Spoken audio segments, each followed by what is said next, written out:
Hay discos que marcan una época, y hay otros que directamente la definen. Hoy vamos a meternos de lleno en uno que hizo las dos cosas. Un álbum cuyo eco 40 años después sigue sonando con una fuerza increíble. La voz de los 80 de Los Prisioneros. Y para que se hagan una idea del espíritu de la banda, nada mejor que esta frase de su líder, Jorge González. Una verdadera declaración de principios que resume perfecto la esencia desafiante e inquebrantable que tuvieron desde el primer día. Imagínense, diciembre de 1984, se lanza un disco que se convertiría en un antes y un después. Y ahora, 40 años más tarde, su voz se celebra con un nuevo box set para coleccionistas. Vamos a ver por qué su impacto sigue tan pero tan vigente. Bueno, empecemos con lo que nos trae aquí hoy. Esta caja de colección que no solo es una mirada al pasado, sino que lo trae al presente con una claridad impresionante. Resulta que este lanzamiento lo hace el sello original, Fusión, y es un proyecto impulsado por Carlos Fonseca, el primer manager de la banda y una figura clave en su historia. La caja trae 3 vinilos exclusivos con el sonido remasterizado y lo mejor de todo, demos que nunca antes habían salido a la luz. Y ojo con este dato, el lanzamiento oficial allá por el 13 de diciembre del 84 fue de apenas 500 cassettes. 500, un comienzo súper humilde para un disco que se volvería un gigante. Ok, ahora, para entender de verdad el impacto de la voz de los 80, tenemos que viajar en el tiempo, porque hay que entender el silencio que este disco vino a romper.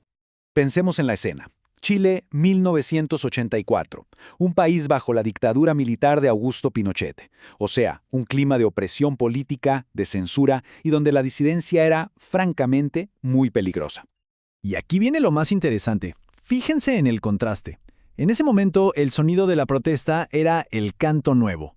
Música de raíz folclórica, más bien acústica, reflexiva, y de la nada, ¡pum!, aparecen Los Prisioneros. ¿Y qué traen? New Wave, post-punk, un sonido eléctrico, enérgico, directo y súper confrontacional. Fue una ruptura total.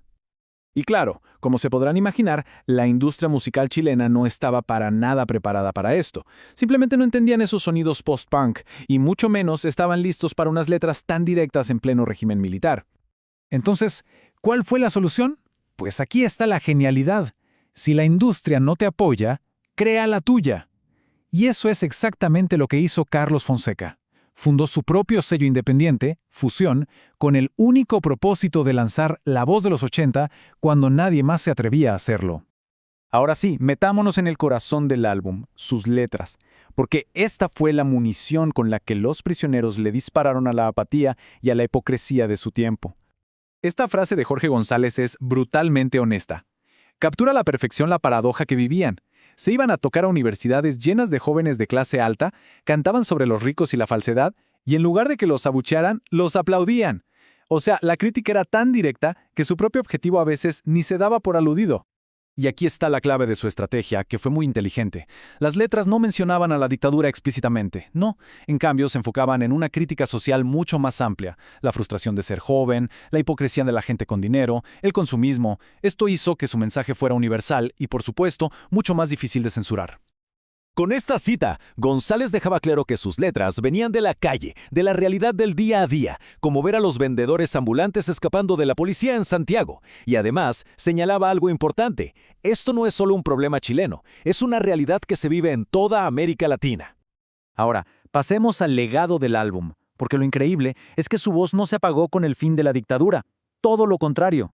Miren esta línea de tiempo, es súper clara. En el 84 sale el disco y le pone banda sonora a la frustración de toda una generación. Durante los 80s, sus canciones se vuelven himnos de protesta. Pero quizás el eco más fuerte llegó mucho después, en 2006, con la famosa Revolución Pingüena, un movimiento estudiantil masivo que parecía cantar las mismas verdades. En 2006, los estudiantes secundarios, a los que apodaban pingüinos por sus uniformes, tomaron las calles para protestar contra la desigualdad en la educación. Y lo curioso es que muchos de los problemas que denunciaban eran herencia directa de políticas de la dictadura. El movimiento cuestionó el modelo neoliberal y demostró que los temas del álbum, como la marginación juvenil, seguían dolorosamente vigentes. Y todo esto nos lleva a la pregunta final. ¿Por qué este álbum, después de 4 décadas, sigue siendo tan fundamental? ¿Cuál es el secreto de su eternidad?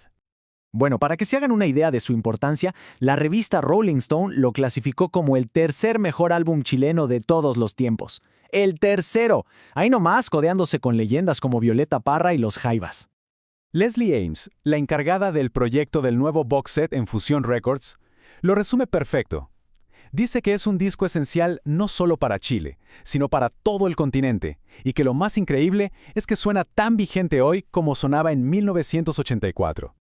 Así que esa es la clave de su vigencia, la combinación de un sonido post-punk que sencillamente no envejece y un mensaje de rebelión, de frustración y de crítica social. Es lo que ha permitido que el álbum trascienda su época y que cada nueva generación de jóvenes encuentre en estas canciones un espejo de sus propias luchas. Al final, el legado de La Voz de los 80 es el de una voz que se negó a ser silenciada. Y claro, nos deja con una pregunta inevitable. 40 años después, ¿qué voces son las que necesitan ser escuchadas hoy?